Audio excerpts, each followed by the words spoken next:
ഇത് mass മോട്ടോഴ്സിന്നാണ്. Honda unicorn വണ്ടി missing complaint ആയിട്ട് വന്നിരുന്നതാണ്. മിസ്സിംഗ് കംപ്ലൈൻറ്റിൻ്റെ കാരണം നമ്മൾ ഓടിക്കുമ്പോൾ തന്നെ നമുക്ക് കിട്ടിയിരുന്നു. ഓൾറെഡി നമുക്ക് അതിൻ്റെ പെട്രോൾ ഫ്ലോ കറക്റ്റ് അല്ലാത്തതാണ് കംപ്ലൈൻറ്റിൻ്റെ കാരണം. നമ്മൾ കാർബറേറ്റർ അസംബ്ലി ഫുള്ളായിട്ടൊന്ന് അഴിച്ച് ക്ലീൻ ചെയ്തിട്ടുണ്ട്. അതിൻ്റെ ഉള്ളിൽ ഈ സ്ലോജറ്റൊക്കെ ബ്ലോക്ക് ആയിരുന്നു കേട്ടോ. അതൊക്കെ ഒന്ന് മാറ്റി നമ്മൾ സെറ്റാക്കി വണ്ടി ഓടിച്ച് നോക്കി. വേറെ കംപ്ലൈൻ്റ് ഒന്നും ഇല്ല ഇപ്പം നിലവിൽ. സാധാരണ ഇപ്പോൾ കാർബറേറ്റർ ക്ലീൻ ചെയ്യുന്ന സമയത്ത് ചില കേസിൽ കാർബറേറ്റർ ഓവർഫ്ലോ കംപ്ലൈൻറ്റ് വന്നത് കോമൺ ആയിട്ടാണ്. ഇപ്പം ഒട്ടുമിക്ക വണ്ടികളിലും ഉണ്ട്.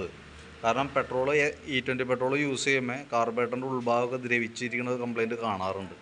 ഇതിന് ചെറുതായിട്ടുണ്ട് അതിൻ്റെ ഉള്ളിൽ, എന്നാൽ കാര്യമായിട്ടുള്ള പ്രോബ്ലത്തിലേക്ക് എത്തിയിട്ടില്ല. പ്രത്യക്ഷത്തിൽ ഇപ്പോൾ ഓവർഫ്ലോ ഇല്ല നിലവിൽ. എന്നെഴുതിയിട്ട് വന്നുകൂടായിക്കൊന്നുമില്ല. പക്ഷേ ക്ലീൻ ചെയ്ത് നമ്മളിപ്പോൾ കുറേ നേരം വണ്ടി ഓടിച്ചൊക്കെ നോക്കി കംപ്ലയിൻറ്റ്സ് ചെക്ക് ചെയ്യാനൊക്കെ ആയിട്ട് അതുവരെ കാണിച്ചിട്ടൊന്നുമില്ല. അപ്പോൾ അതൊന്ന് ശ്രദ്ധിച്ചേക്കാം. കാർബറേറ്റർ ഓവർഫ്ലോ കംപ്ലയിൻറ്റ് കാണിച്ചാൽ പിന്നെ കാർബറേറ്റർ അസംബ്ലി മാറ്റി വയ്ക്കാനാണ് നമുക്ക് പറ്റുള്ളൂ. അതുകൊണ്ടാണ് നമ്മൾ കാർബറേറ്റർ അഴിക്കാൻ ഒരു രക്ഷയില്ലെങ്കിൽ മാത്രം നമ്മൾ കാർബറേറ്റർ അഴിക്കാറുള്ളൂ. അപ്പോൾ നിലവിൽ പറഞ്ഞിരുന്ന വർക്ക് കംപ്ലീറ്റ് ചെയ്തിട്ടുണ്ട്. മിസ്സിങ്ങിൻ്റെ പ്രോബ്ലം ആയിരുന്നു. അത് സ്ലോ ജെറ്റ് മാറ്റി കാർബറേറ്റർ ക്ലീനർ ഉപയോഗിച്ച് കാർബറേറ്റർ ക്ലീൻ ചെയ്ത് സെറ്റ് ചെയ്തിട്ടുണ്ട്. പിന്നെ ചെയിൻ ലൂസ് ഉണ്ടായിരുന്നു, ചെയിൻ ടൈറ്റ് ചെയ്തിട്ടുണ്ട്. എഞ്ചിൻ ഓയിൽ ചെക്ക് ചെയ്യാൻ പറഞ്ഞിട്ടുണ്ടായിരുന്നു. ഓയിൽ ഇപ്പോൾ നമ്മൾ നോക്കുമ്പോൾ ലെവൽ കുഴപ്പമൊന്നുമില്ല. കളർ വലിയ പ്രോബ്ലം തോന്നണില്ല. അതായത് ഫ്രഷ് ആയിട്ടാണ് കാണുന്നത്. 100% നമുക്ക് കളർ നോക്കിയിട്ട് പോലും മാറാറായൊന്നും നമുക്ക് അറിയാൻ പറ്റില്ല. എന്നാൽ പോലും നമ്മൾ അതിൻ്റെ കേസ് ക്ലിയർ ചെയ്തിട്ടുണ്ട്. പിന്നെ നമുക്ക് അതിൻ്റെ ഈ ഒരു ആക്സിലേറ്ററിൻ്റെ കേബിളൊന്ന് ചേഞ്ച് ചെയ്തിട്ടേക്കാം. കാരണം ഇവിടെ പൊട്ടിയിരിക്കുന്നുണ്ട് ഈ സൈഡ് കേട്ടോ.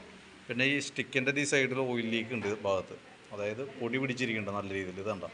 അപ്പോൾ അത് ആ ഓറിങ്ങിൻ്റെയാണ്. അപ്പോൾ ആ ഓറിങ്ങും മാറ്റി സെറ്റ് ആക്കിയാൽ കേട്ടോ. അപ്പോൾ ഞാനതിൻ്റെ ഒരു അപ്രോക്സിമേറ്റ് ഒരു എസ്റ്റിമേറ്റ് ആക്കിയിട്ട് ഡീറ്റെയിൽസ് വാട്സപ്പിലേക്ക് ഒന്ന് സെൻഡ് ചെയ്തിട്ടേക്കാം. വർക്ക് കംപ്ലീറ്റ് ആയിക്കുമ്പോൾ ഓഫീസിൽ നിന്ന് കോൺടാക്ട് ചെയ്തു. ഏകദേശം ഒരു 4 മണിക്ക് ശേഷം എപ്പോൾ വേണമെങ്കിൽ നമുക്ക് വണ്ടി എടുക്കാം. ഓക്കെ.